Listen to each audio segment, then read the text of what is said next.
Welcome students. Today I'm going to explain the basic features of algae. Already in the introductory class, I discussed the Core 1 paper, that is the Phycology and Microbiology paper for the Semester 1 undergraduate students.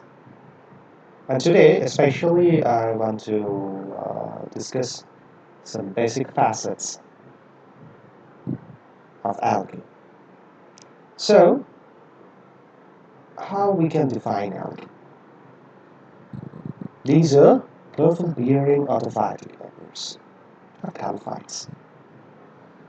And they may be defined as a group of lower pigmented plants with very simple reproductive organs. And usually the reproductive organs are mostly unicellular. And in some cases they are multicellular. And when they are multicellular,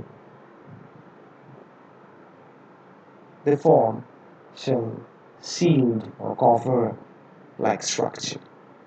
And this multicellular condition especially we found in phaeophyta. So, for algae, their photosynthetic nature, presence of chlorophyll, these are very crucial so that they can prepare their own food by the process of photosynthesis. Now, what are the general characters? They possess chlorophyll, as I already mentioned, and this is the most important primary pigment for algae. Rarely, this primary pigment may be covered or masked by some other accessory pigments like phycocyanin, phycoerythrin, and others. They can produce their own food by the process of photosynthesis. They require light for the growth and nutrition. In aquatic condition, they can align themselves with the water column for this purpose. And especially for this point, I must mention the movement of phytoplanktons. There is the passively movable some minute organisms found in water. And if we try to collect phytoplankton, we have to follow the light duration. That is, whenever the light intensity is very much prominent, then we can collect them very effectively, either by a phytoplankton net or simply by a bottle using some specialized chemical known as Lugol's iodine.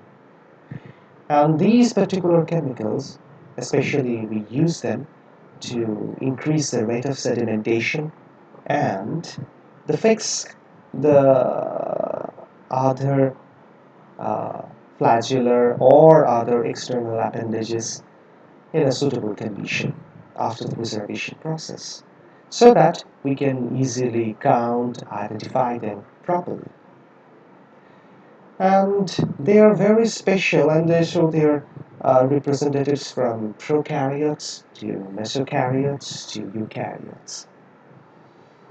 We already have an idea about the prokaryotic organisms, that is, the very primitive type of organism with less evolved type of nucleus, or it's better to say ill-defined nucleus without nucleolus, NPC or nucleopore complex, or nucleolus or nucleoreticulum.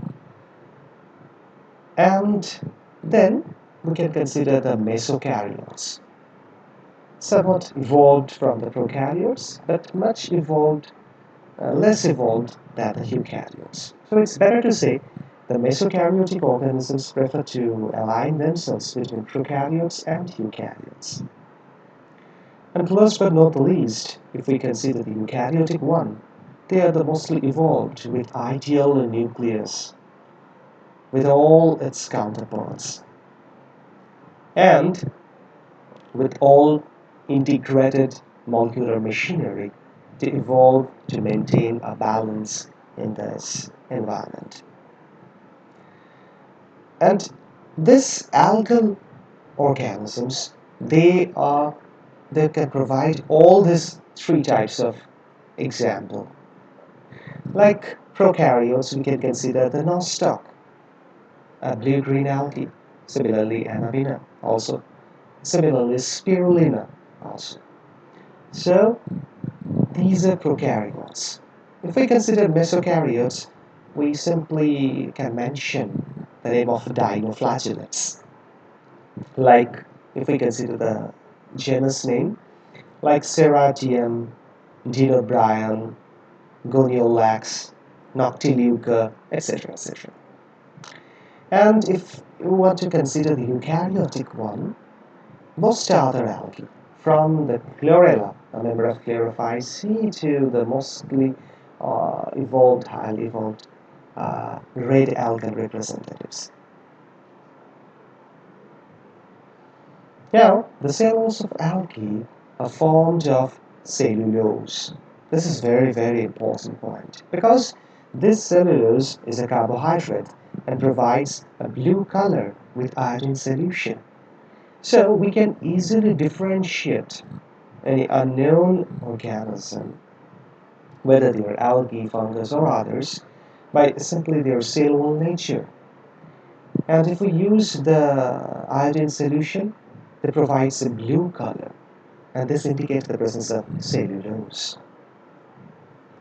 Next, uh, if we want to study the algal ecology and distribution, it's better to say they are ubiquitous in their distribution.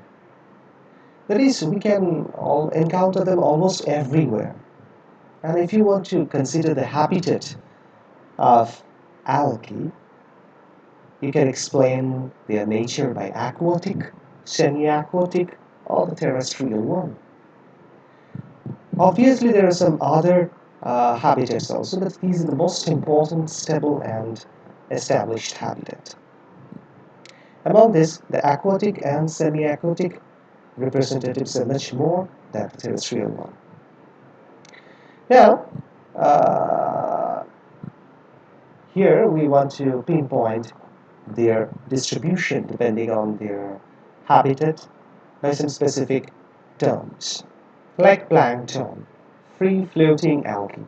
They're either phytoplankton or zooplankton. So whenever we want to consider the plant part, we have to consider phytoplankton. And these are very minute. Either they're picoplankton or nanoplankton or and others. Then benthos, bottom-dwelling organisms, in this case algae. So those algae, they are attached to the bottom of any type of water bodies. They may be lentic, that is, the stagnant, or lotic, or free-flowing, like river.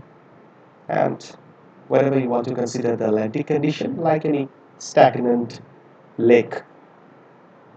Then epilithic, attached to stones. You can encounter this condition in various coastal regions where many algae they prefer to attach with stones.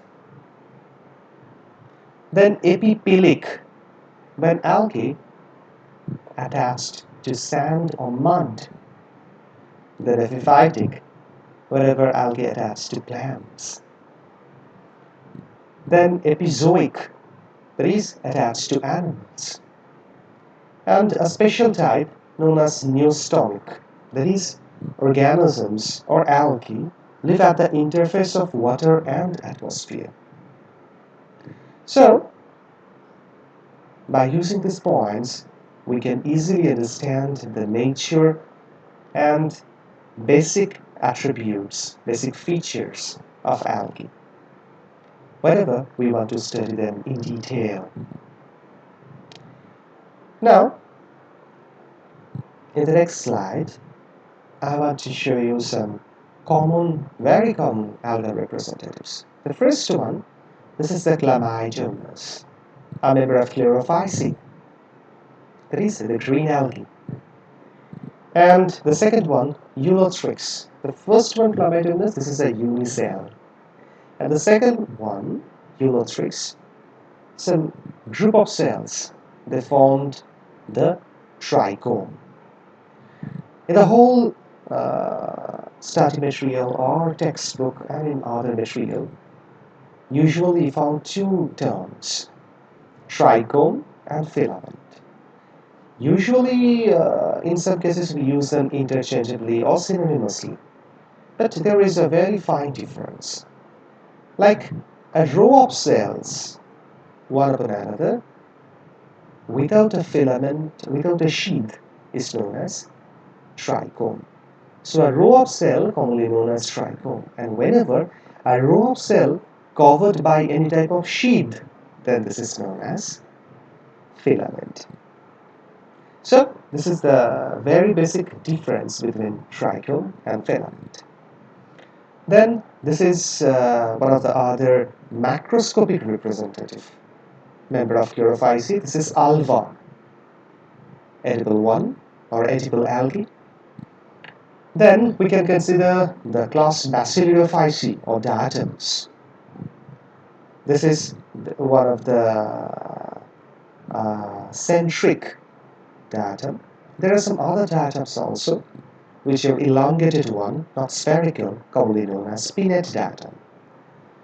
And what I mentioned, the mesophytic or mesokaryotic representative, that is from the dinoflagellates. This is Serratium, one of the most prominent example of mesokaryotes, like the other one, like Dinobrium and others, Noctiluca, Goniolax, etc. This is a member of Rhodophyta or class Rhodophyceae. This is Polysiphonia. And then a member of a division Chrysophyta and class Xanthophyceae, and the name of the genus is Vaucaria. They form a siphonaceous habit with sinusitic condition, that is multinucleated. And the next one is Neurocystis of class Phaeophyceae or brown algae. And this is a class member of Euglenoophyceae of the division Euglenophyta, and the genus name is Euglena. And some of them we can found them as a phytoplankton also, like Euglena, Serratium, these diatoms, Chlamydomonas. These are. The alva is a macroscopic one. Vaucaria, we can encounter them on moist soil, etc. Already mentioned the epilithic condition. You can encounter the alva on rocks. So, these are some of the very basic example of algae. And the next slide, we have to know some fundamental books on algae. Like this is there are a series of books by Vashishta, and this is especially by V.R. Vashishta, Sinha, and Singh. This is a multicolored illustration, especially for algae. But for graduation syllabus, basically at first go through your textbook, then you can follow this reference book from your library, and in the higher portion or higher syllabus, that is in the postgraduate section, you have to follow the book. And in the second slide, the last one, I want to mention one of the finest book in algae for basic understanding by Sir Robert Edward Lee, and the name of the book is Ecology. This is the 4th edition, and usually I prepare my lecture study material from this book. Phycology by Lee, and some other books by Sir Graham and Wilcox. So, for today's introductory lecture, go through the basic definition of algae and their basic features and their types of habitats they encounter and their ecology. So best of luck. Thank you.